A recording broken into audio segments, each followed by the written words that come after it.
શ્રી ગણેશાય નમઃ. જય શ્રી કૃષ્ણ.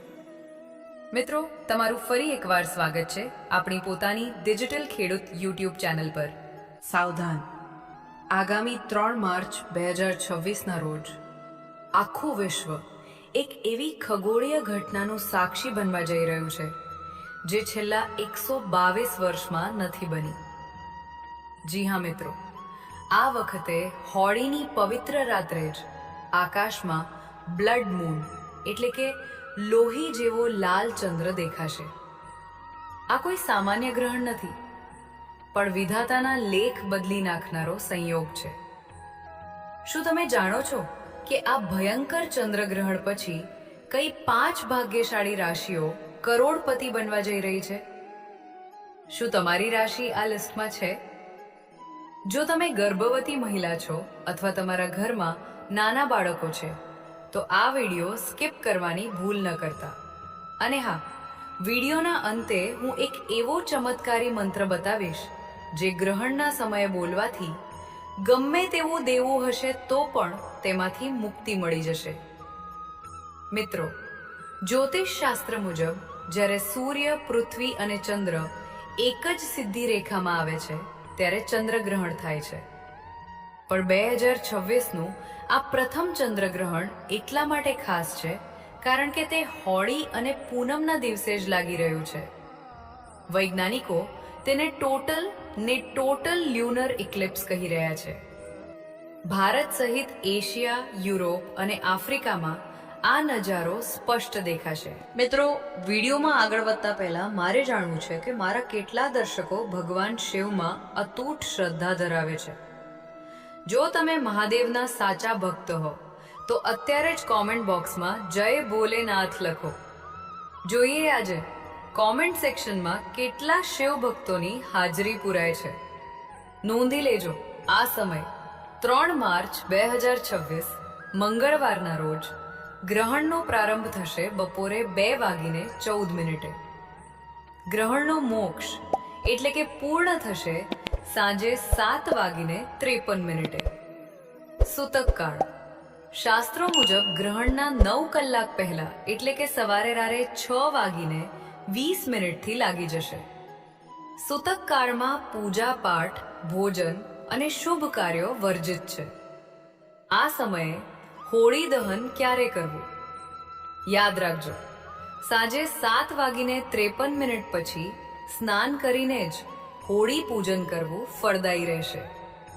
હવે વાત કરીએ એ 5 ભાગ્યશાળી રાશિઓની જેમના નસીબના તાળા આ ગ્રહણ પછી ખુલવા જઈ રહ્યા છે.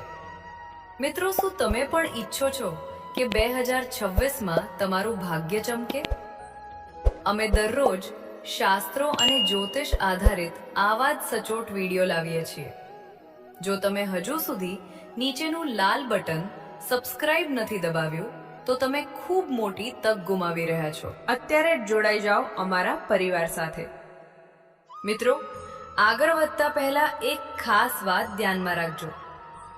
શાસ્ત્રોમાં આવો અદ્ભુત અને ખતરનાક સંયોગ સદીઓમાં એકવાર જ જોવા મળે છે.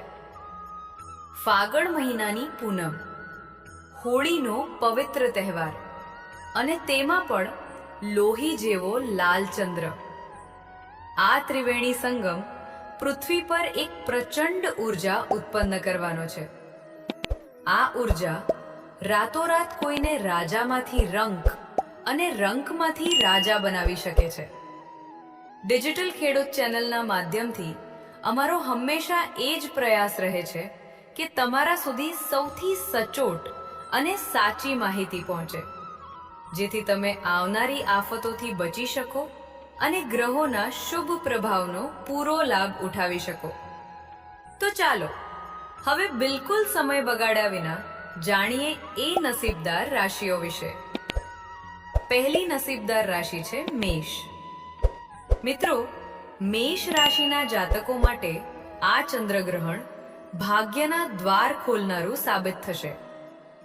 જ્યોતિષ શાસ્ત્ર અનુસાર આ ગ્રહણ તમારા લાભ સ્થાન પર સીધી અસર કરી રહ્યું છે. જો તમારું નાણું ક્યાંક ફસાયેલું છે અથવા કોઈ જૂની મિલકતનો વિવાદ ચાલે છે તો આ ગ્રહણ પછી તેનો ઉકેલ આવશે. વ્યાપારીઓ માટે કોઈ મોટો ઓર્ડર મળવાની પ્રબળ શક્યતા છે. ગ્રહણ પૂર્ણ થયા પછી હનુમાન ચાલીસાના પાઠ કરવા અને લાલ વસ્તુનું દાન કરવું તમારા માટે અત્યંત શુભ રહેશે. બીજી રાશિ છે મિથુન. મિથુન રાશિના જાતકો છેલ્લા ઘણા સમયથી માનસિક તણાવ કે નોકરીમાં અસ્થિરતા અનુભવી રહ્યા હતા, પણ હવે સમય બદલાશે. બેરોજગાર લોકોને નવી નોકરીની ઓફર મળશે. જે લોકો આઈટી અથવા માર્કેટિંગ ક્ષેત્રે છે તેમને વિદેશ જવાની તક મળી શકે છે. તમારી બુદ્ધિ અને ચતુરાઈથી તમે અશક્ય કામો પણ પૂરા કરી શકશો. ગ્રહણના સમયે ઐ નમઃ શિવાય મંત્રનો માનસિક જાપ કરો અને ગાયને લીલું ઘાસ ખવડાવો. ત્રીજી ભાગ્યશાળી રાશિ છે કન્યા. ભગવાન ભોલેનાથની સિદ્ધિ કૃપા તમારા પર વરસવાની છે. આ ગ્રહણ તમારા જીવનમાંથી નકારાત્મકતાને દૂર કરશે.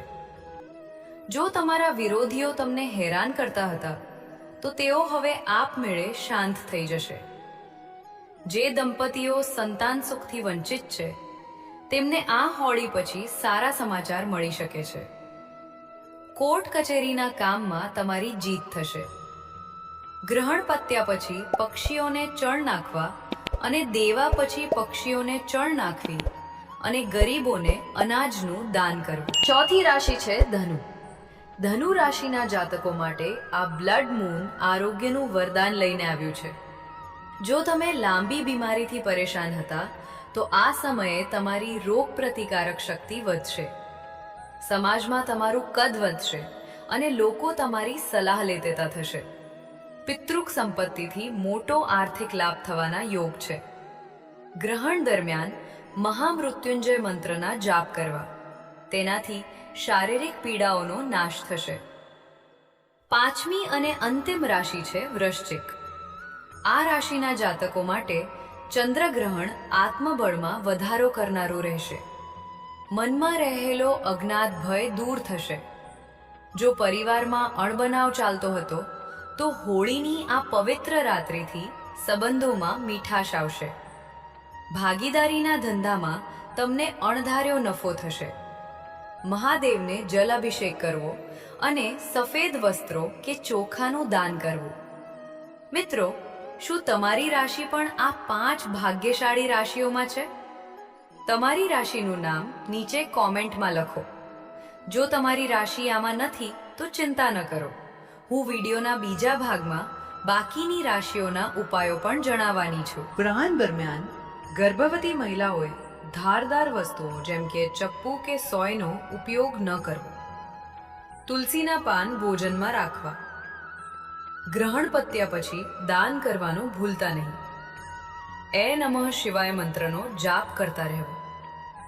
જો તમે ભગવાન શિવના સાચા ભક્ત હો તો કોમેન્ટમાં જય ભોલેનાથ જરૂર લખજો અને આ વિડીયોને તમારા 5 મિત્રો સાથે શેર કરજો, જેથી તેઓ પણ આ અશુભ પ્રભાવથી બચી શકે. આવી જ માહિતી માટે અમારી ચેનલને સબસ્ક્રાઇબ કરો. ધન્યવાદ.